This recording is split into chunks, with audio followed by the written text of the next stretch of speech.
All right, Dirk asks, it would be interesting to hear your thoughts on Kickstarter and Shenmue 3.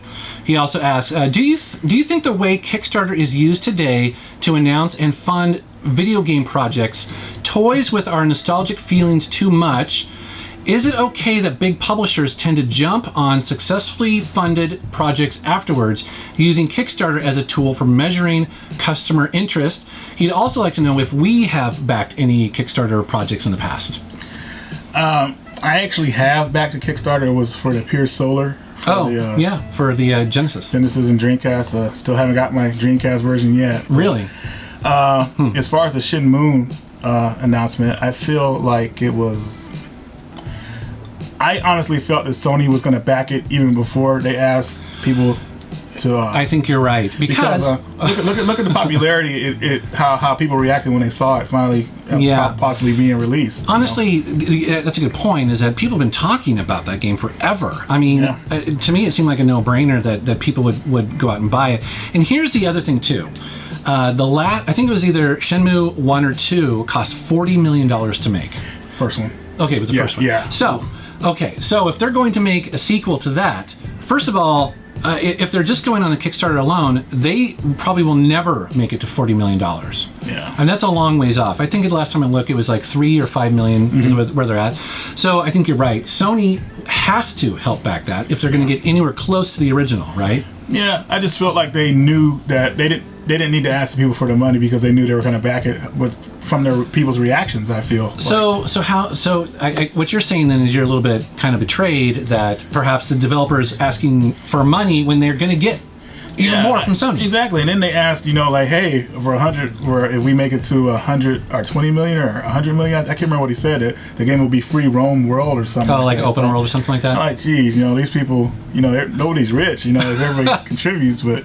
Gosh, that's just a lot to ask for people for a game hasn't been out in years, and we don't know if it's going to be like to what games have evolved to today. Yeah. Like the fighting mechanic in that game is a little bit dated to what compared to how fighting is into games today. So there's so many examples of Kickstarter. So that's one example, but an example that I like is that the original Wasteland was announced through Kickstarter, and that was a game that probably would never have been made if it wasn't for Kickstarter. And another one too, like Planescape Torment, the sequel to that. Again, these are old school role-playing games that probably no publisher would have touched, and so the developer went to Kickstarter and funded those easily, and so I think that's a good thing. Yeah, like that's the only way those games would have been made. And actually, I backed. Which ones did I back? I definitely backed the Planescape one. And I recently backed the Bard's Tale one. Bard's Tale. Okay. Yeah, the Bard's Tale. And so that's what I do like about it, is that if these old games, and my shelves are full of games that I'd love to see come back. Like another one is Tex Murphy. So Tex Murphy was it was an adventure game, full motion video. I never thought I'd see that, and that came to Kickstarter and was successful, and they got a new version of it and stuff. The other thing I like about Kickstarter though, and which is cool, is that they do offer physical perks, because again, I would not contribute to those. If it was going to sit on my shelf, you know what I mean? Makes sense. And actually, what's really cool is that the Bard's Tale one is going to come in the record sleeve, just like the old ones. Oh, that's perfect. That's nostalgic right there. It is, and so it plays on that as well.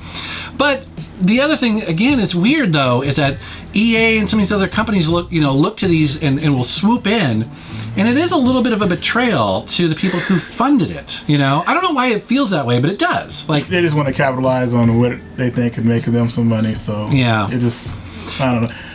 One thing I want to bring up, what I do like about Kickstarter myself, is that it can help developers that are trying to start, that have already made a name for themselves. Like, for example, KJ Inafune, who's the creator of the Mega Man games. Yeah, true. He left Capcom. And, he asked people like if they could help contribute to making another game, and people love him so much, and they know what he's capable of. They were on it, So Mighty Number 9. That's good for Kickstarter. Stuff like that, I like. Yeah, so I don't know. It's good and bad. The other thing I'm not crazy about, and you probably feel the same way, well, especially with Pure Solar, is that you'll contribute, and then it's years later. Yeah, you don't hear anything either. There's nothing like you don't hear an email or it's almost like pre-ordering at GameStop, but it's years in advance. Yeah, and then you can forget about it, or it's like, It's frustrating. It is. I mean, I'm glad that the system exists because otherwise, like I said, we would not see a lot of these games. Yeah. But I'm not crazy about it. Also, too, it's like sometimes games you do love aren't successful, and you're just like, are you kidding me? Like, I'd love to have one of those, you know? So, anyways, great question. This question was asked by one of my Patreon contributors who also helps support my YouTube channel and videos. I want to thank you very much.